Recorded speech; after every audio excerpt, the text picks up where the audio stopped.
The Titanic, a name synonymous with both grandeur and tragedy. Most know the story of the unsinkable ship meeting its demise against a formidable iceberg, but what if the story didn't begin there? What if the seeds of this maritime disaster were sown long before the Titanic even met its icy fate? In the depths of the Titanic's belly, a fire raged. Hidden from the passenger's view, this wasn't the warm glow of a comforting hearth. This was a coal fire burning in one of the ship's bunkers. For weeks leading up to the Titanic's maiden voyage, this inferno ate away at the ship's steel hull. The intense heat, reaching temperatures of over 1,000 degrees Fahrenheit, significantly weakened the steel. Experts believe this weakening made the hull dangerously vulnerable, far beyond its designed resilience. The very structure of the unsinkable ship was compromised before it ever left the shore. This fire, kept secret from the passengers, adds a chilling layer to the Titanic's narrative. It challenges our understanding of the disaster and raises unsettling questions about the decisions made in the face of potential catastrophe. On a cold April night, the Atlantic Ocean stretched out before the Titanic, seemingly endless. The date was the 14th of April, 1912, and the Millionaire's Special steamed ahead, a beacon of luxury and innovation. But the icy breath of danger lurked just ahead. At 11:40 p.m. the unthinkable happened. A massive iceberg, looming out of the darkness, collided with the Titanic's weakened hull. The impact, while not overtly dramatic at first, delivered a fatal blow. The compromised steel buckled under the strain, allowing icy water to flood into the ship's compartments. The seemingly invincible Titanic, already weakened from within, was now taking on water at an alarming rate. The unsinkable ship was sinking, and panic began to spread through the decks. The collision shocked the passengers and crew, shattering the illusion of safety that had pervaded the voyage. The dream of a luxurious journey to the New World was quickly turning into a nightmare. Before the Titanic set sail, a sense of excitement and anticipation filled the air. The world marveled at the ship's grandeur, unaware of the hidden danger lurking beneath the surface. The fire that had ravaged the ship's interior left its mark, a visible scar on the Titanic's starboard side. Photos taken before the ship's departure revealed a 30-foot-long dark mark along the hull, evidence of the intense heat that had weakened the steel. This mark, a telltale sign of the fire's destructive power, was conveniently hidden from view when the Titanic docked in Southampton. Was this a deliberate attempt to conceal the damage? Did those in charge prioritize the Titanic's image and the White Star Line's reputation over the safety of those on board? These questions linger, fueled by the visual evidence of the concealed damage. The hidden scar serves as a chilling reminder of the potential consequences of prioritizing profit over safety. It adds a layer of human error and deceit to the already tragic narrative of the Titanic.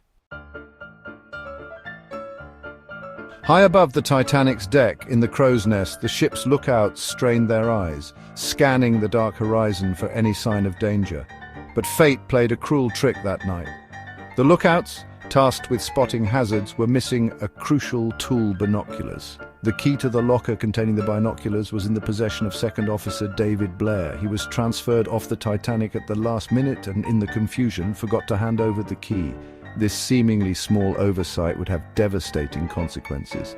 Without binoculars, the lookout's ability to spot the iceberg in the darkness was severely limited. Every minute counted, and the lack of proper equipment robbed them of precious time to react and potentially avert disaster. The missing binoculars highlight the fragility of human systems and the unexpected ways in which even small oversights can contribute to large-scale tragedies. The Titanic was a ship of superlatives, a testament to human ingenuity and engineering. But on that fateful night, it became clear that even the most advanced technology could not outrun the forces of nature. The ship was sailing at a high speed, a decision that would prove fatal. There are speculations that the Titanic's speed was an attempt to make up for lost time due to the coal fire and to impress passengers. Others argue it was simply the standard practice at the time. Whatever the reason, the high speed in icy waters was a risky gamble. At such speed, the ship's ability to maneuver and react to hazards was severely compromised. The time needed to change course and avoid the iceberg was drastically reduced, turning a potentially avoidable situation into an unavoidable tragedy. The Titanic's speed serves as a stark reminder that progress and innovation do not make us invincible.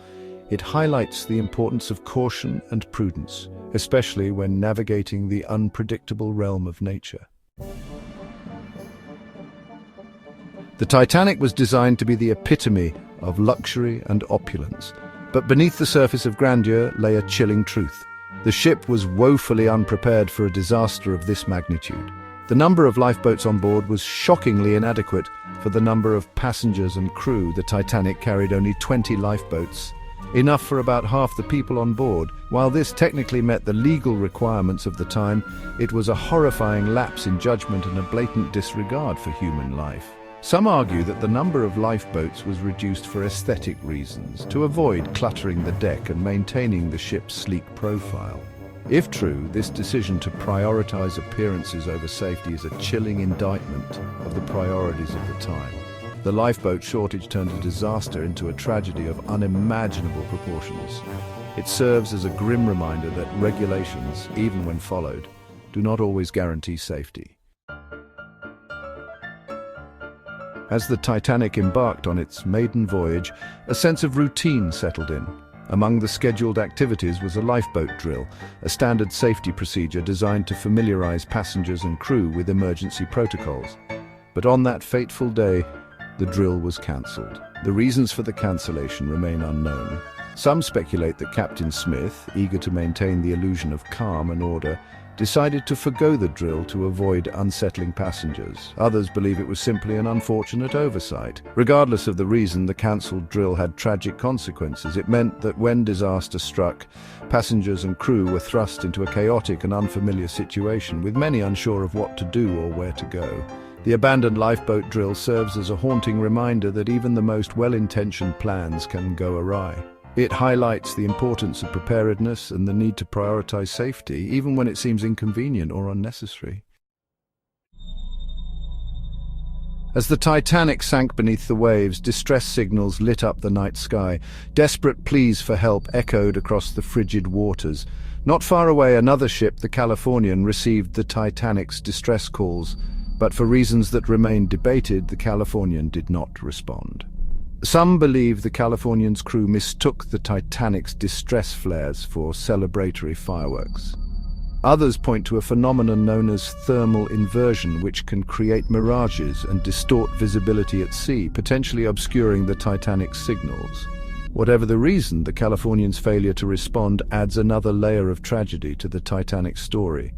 It raises questions about communication breakdowns, human error, and the unpredictable nature of maritime disasters.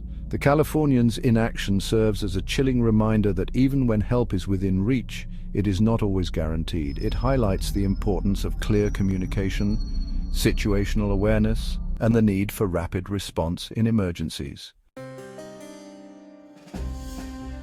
The Titanic's story continues to captivate and haunt us over a century later. It is a story of human ambition, technological marvel, and ultimately, human fallibility. The ship itself, a marvel of engineering for its time, can be understood in a series of staggering statistics. Length 882 feet 9 inches, width 92 feet, height 175 feet from keel to top of funnels, weight 46,328 tons, cost $7.5 million, which is about $166 million in 2016 dollars. These numbers paint a picture of a colossal vessel, a floating city that embodied both the dreams and the limitations of its time. The Titanic's story, forever etched in history, serves as a timeless reminder of the importance of humility, preparedness, and the enduring power of the sea.